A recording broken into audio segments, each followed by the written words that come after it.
আসসালামু আলাইকুম।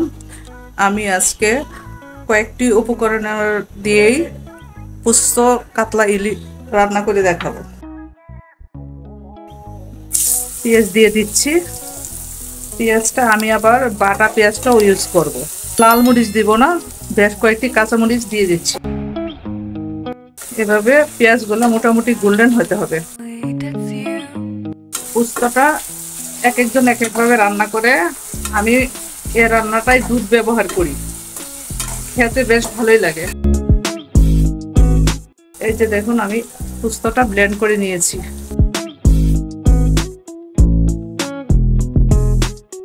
কাতলা মাছের টুকরোগুলোকে সামান্য লেবুর রস এবং লবণ দিয়ে মাখিয়ে নিয়েছি এবং 10 মিনিট আমি এভাবে রেখে দিয়েছি।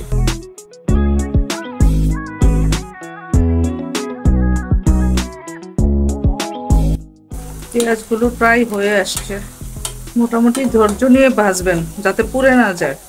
আমি এখানে পেঁয়াজ, রসুন, আদা বাটা দিয়ে দিচ্ছি। পোস্ত বাটাটা আমি 2 বারে ব্যবহার করব। এখন 4 চামচে 1 চামচ। দেখুন মশলাটা অনেক সুন্দর ভাজা হয়ে গেছে এবং গ্রানও বেরোচ্ছে। আমি তো আপনাদেরকে গ্রানটা দিতে পারছি না, আমি নিজেই নিচ্ছি। এখন মাছের টুকরোগুলো দিয়ে দেব।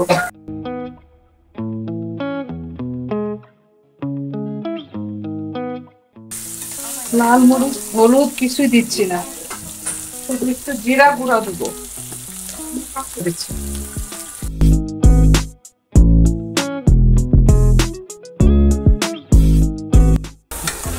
দেখুন আমার কষানোটা হয়ে গেছে। আমি এখন দুধ দিব।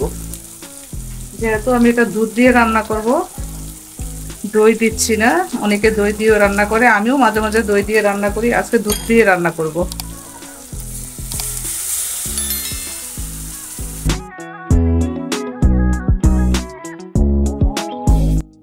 আবারও পোস্ত বাটা দিয়ে দিব।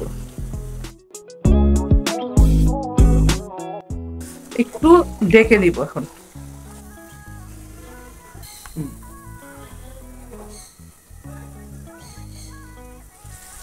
ঢাকনাটা সরিয়ে নাড়া দিয়ে দিব।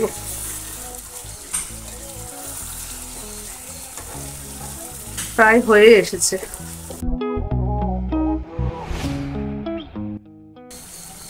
কিছুটা বেরেস্তা ভেঙে দিব, একদম গুঁড়ো করে।